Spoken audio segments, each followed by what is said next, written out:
Et salut les amis, c'est Pat Peroni de Mix-moi tout. Alors aujourd'hui, 5 astuces. Je vais vous donner 5 astuces. Alors, 5 astuces. Je vais vous donner 5 astuces qui vont, croyez-moi, vous changer la vie avec votre Cubase préféré. Allez, c'est parti.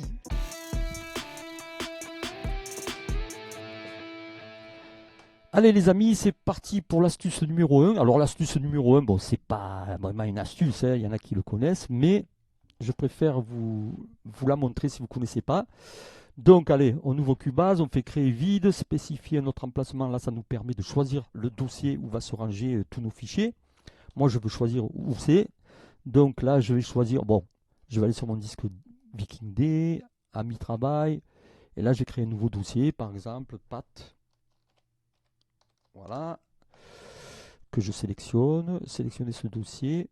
Voilà, c'est parti. Alors là, qu'est-ce qui se passe? Quand on ouvre notre fenêtre projet, il va falloir qu'on crée une première piste pour enregistrer sa voix, par exemple, ce que je fais là. Après, on va créer une reverb, on va rajouter une piste d'effet, par exemple, voilà, une petite reverb, ça fait pas de mal. Mon stéréo, voilà. Après, on va créer un petit délai. On va aller chercher un délai. Bon, tout ça, je voulais montrer dans d'autres tutos. Voilà, on va régler son délai, etc. Après, on va peut-être mettre un effet sur sa voix, on va mettre un equalizer, enfin, etc., etc. C'est quand même pas mal. Ça prend du temps de faire tout ça. C'est ce qu'on appelle un template. Et si vous devez recommencer ça à chaque début de session, admettons que vous avez 2 ou 3 sessions par jour, ça va devenir fastidieux. Donc c'est pour ça que moi je vous montre cette fonction que, bon, quand on est débutant, on ne connaît pas forcément. C'est, voilà, vous allez fichier ici et enregistrer comme modèle. Voilà. Alors là, vous mettez donc ici le nom de votre modèle. Par exemple, moi je vais marquer euh, AAAB, par exemple. Parce que là, voilà. Ici, alors je ne sais pas si c'est important, mais dans. Oh, qu'est-ce qu'il m'a fait là? Ah, pardon. Là, je ne sais pas si c'est important, mais Cubase, ils disent de le faire. Voilà, de mettre quelque chose ici. Et là, double-cliquez et vous mettez le même nom, AAAB. Voilà. Et vous créez. OK? Et vous fermez. Ça va vous créer ce qu'on appelle un template, un modèle. Donc, ça veut dire que si dans la prochaine session, voilà, je referme Cubase, je ne sauve même pas ma chanson, par exemple, voilà, je rappelle Cubase, on fait nouveau projet, donc, et là, vous allez dans Recording, et normalement, voilà, je vois mon modèle que j'ai créé qui est ici. Donc, quand vous l'appelez, hop, il revient. Alors là, vous choisissez votre fichier de destination, hein, comme tout à l'heure. Ah, j'ai fait la même bêtise que tout à l'heure. Alors, Recording, ah, voilà, créer, tuc, voilà, section. Et là, vous voyez que donc, il m'a rappelé ce que j'ai créé tout à l'heure avec les 2 pistes reverb et tout.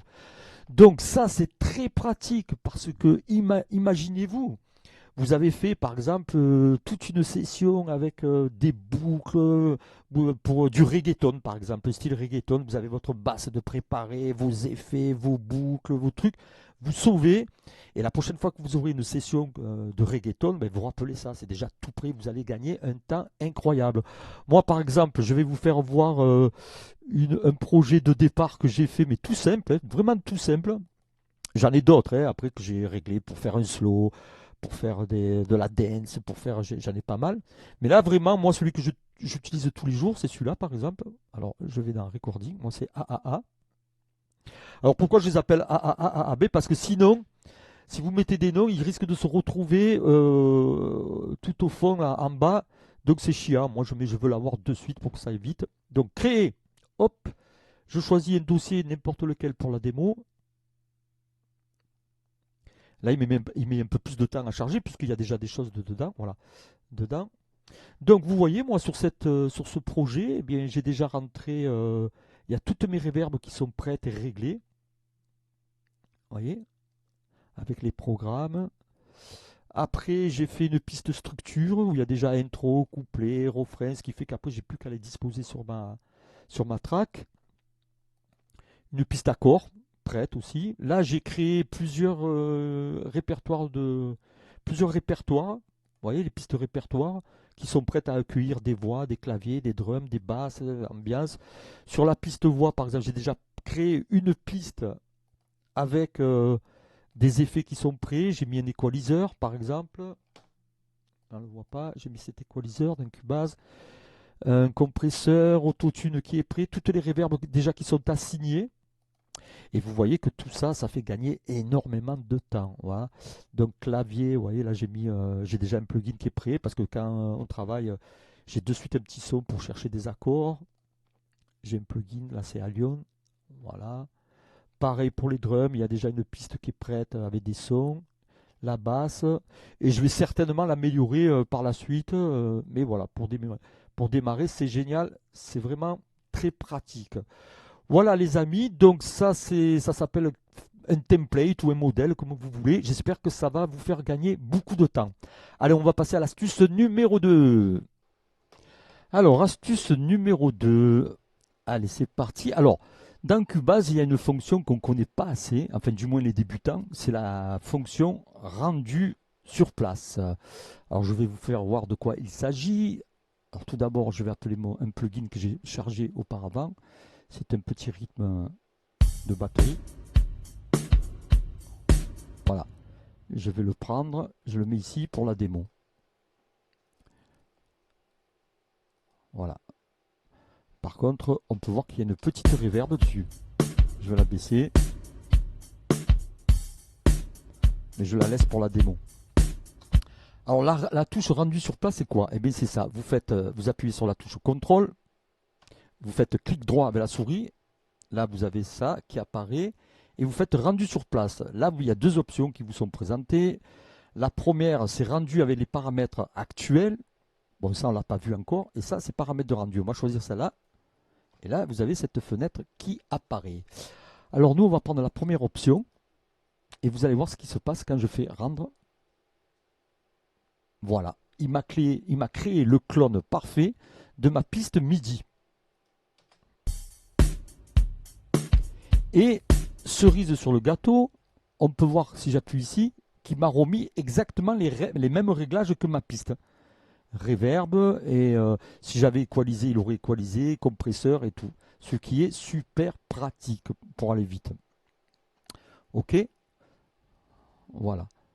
Donc, je vais vous dire, moi, personnellement, l'intérêt que je vois à faire comme ça, c'est que si par exemple, voilà, là j'ai créé ma piste de batterie, et si je veux faire un petit break là, ben pour faire le break, je vais être obligé de recréer une piste instrument, d'aller rechercher mon plugin, de créer le break. Ça me fera deux pistes de plugin. Et si je veux mettre 10 breaks dans mon morceau, je vais faire 10 pistes de break de mon plugin. Ce qui est un peu dommage parce que ça charge l'ordinateur et puis c'est long, fastidieux. Voilà. Alors que là, tout ce que vous avez à faire simplement, c'est donc convertir votre piste en audio. Alors moi j'ai un raccourci clavier, j'ai mis la touche R, voilà, hop, ça me fait ça. Ensuite, sur la même piste du plugin, j'appelle mon plugin. Je vais chercher le break qui me plaît, par exemple. Voilà. Je vais le mettre ici. Hop. Voilà. Je le convertis en audio. Hop, je le mets à la suite. Et si je veux chercher un autre break, je fais pareil. Voilà. Je vais prendre ce break par exemple. Voilà. Je le convertis en audio. Je le rajoute. Et voilà, etc. etc. Et vous pouvez faire ça 30 fois. Il n'y a aucun problème. Alors lui, le truc, c'est qu'à chaque fois, il vous crée une nouvelle piste audio. Mais bon, ça, il y a juste à l'effacer, à la supprimer au fur et à mesure. Et c'est parfait. Je ne sais pas si vous voyez l'intérêt de faire comme ça. Vous voyez? Donc après, ce qu'on peut faire aussi, alors là j'ai préparé un autre exemple. Vous voyez ici par exemple, j'ai 3 pistes, j'ai monté un petit groove là. Voilà, sur la première piste j'ai le rythme, la deuxième piste j'ai les bongos, et la troisième piste j'ai un petit tambourin. Et bien là pareil, si je veux qu'il me convertisse tout en audio, je fais rendu sur place, hop, toujours avec la première option.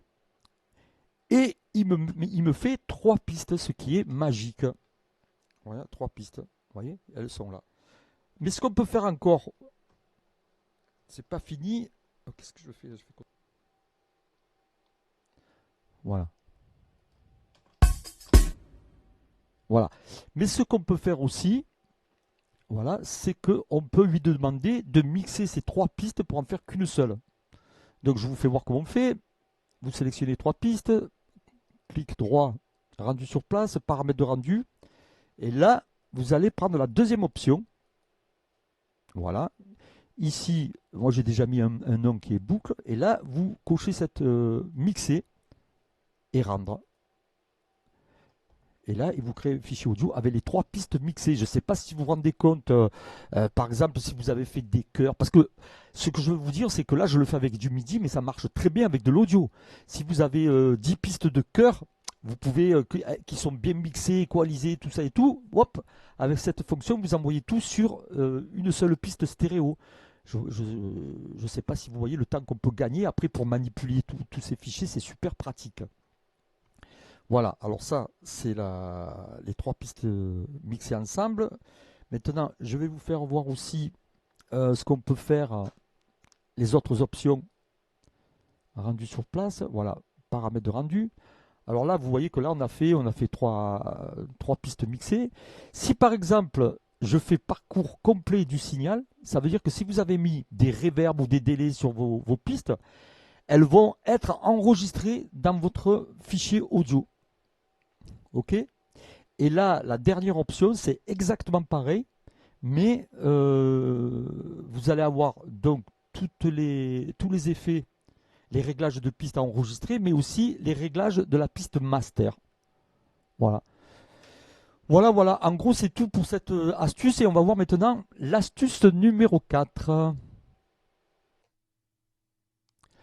Alors, l'astuce numéro 3, je vais vous faire voir ça. Ça aussi, c'est quelque chose que pas tout le monde connaît, surtout quand on est débutant. Donc là, pour l'exemple, je vais créer quelques pistes audio. Celle-là, elle va être rapide, l'astuce mono. Voilà, mono. Je vais en créer une dizaine. Voilà, 9, 10. Voilà. Voilà, on a 10 pistes audio. Alors imaginez-vous, vous êtes dans votre projet et puis d'un coup, vous vous rendez compte que tout est trop fort. Alors ça, je vous l'ai déjà dit dans un autre tuto, mais ceux qui ne l'ont pas vu, je le redis ici. Donc, vous voyez toutes ces pistes. Si vous avez par exemple toutes vos pistes batterie, c'est trop fort, vous voulez tout baisser. Si vous vous amusez à baisser un par un, ça va être l'enfer. Ok? Donc voilà ce que je vous conseille de faire. Donc vous sélectionnez toutes vos pistes ici. Vous faites clic droit, ajoutez une piste, et là vous sélectionnez fader VCA aux voix sélectionnées. Vous faites ça, et là vous voyez, il y a une nouvelle piste qui vient de se positionner. Et celle-là, VCA Link, si vous la baissez, vous allez baisser toutes les pistes. Je vais vous faire voir avec la Mix Console comment ça se passe. Elle est où là? Parce que moi j'ai un deuxième écran. Voilà, elle est là. Alors, vous voyez, ça c'est toutes mes pistes que j'ai créées. Et là, il y a la piste que je viens de créer là tout à l'heure. Et bien si je la baisse, regardez ce qui se passe. Hop, c'est génial. La piste VCA. OK? Voilà. Et vous pouvez faire pareil d'ici. Bon, là, on ne le voit pas, mais si vous baissez, vous l'entendrez. Tout se baisse. C'est génial. C'est génial. Par contre, je vous conseille de l'effacer une fois que vous l'avez fait. Parce que moi, ça m'a créé des problèmes, ça. J'ai pas très bien compris. Donc, voilà. Supprimer les pistes sélectionnées. Voilà. OK. Voilà, ça c'est l'astuce numéro 3. Allez, je vais vous montrer l'astuce numéro 4 qui est à peu près la même chose, mais ça va vous faire gagner du temps. Voilà, alors l'astuce numéro 4, c'est à peu près dans le même style que la 3. Par exemple ici, je vais créer 10 pistes pour la démo. Voilà, audio. Là, je vais faire mono. Voilà, et je vais faire 10 pistes. Voilà. Alors, admettons que sur ces 10 pistes, il y a une piste, il y a la batterie, c'est-à-dire que en premier, vous avez la grosse caisse, en deuxième, la caisse claire, le charlet, la cymbale, le tom, rimshot, etc., etc. Donc tout ça, je veux le mettre dans ce qu'on appelle un sous-groupe. un groupe pour pouvoir traiter la batterie de manière générale. C'est ce qu'on fait souvent dans les mix, on va rajouter un petit peu de compression, de saturation. Donc je sélectionne, alors si je veux faire ça, il va falloir d'abord que je crée une piste groupe. Je fais ajouter une piste groupe. Voilà, je vais l'appeler drums par exemple. Et il va falloir que j'assigne donc chaque piste. Ouais, vous voyez ici, stéréo out, il va falloir que je l'assigne groupe. Pareil pour la deuxième. Pareil pour la troisième. Etc. etc. Vous voyez que c'est long quand même, c'est fastidieux. Donc je ne sais plus depuis quelle version ils ont rajouté maintenant ça. Mais vous allez voir, c'est sympa. Oh merde, j'ai effacé mes pistes, c'est pas grave, je les recrée vite. Voilà. 10. Bon, j'aurais pu refaire un... Voilà. Donc maintenant, pour aller beaucoup plus vite, vous sélectionnez vos 10 pistes, vous faites clic droit, vous faites ajouter une piste et voix de groupe, voix sélectionnée cette fois-ci. Et là, d'un coup, vous avez votre piste groupe qui est créée et toutes les pistes sont assignées. C'est génial. Vous voyez, drum, drum, drum, drum.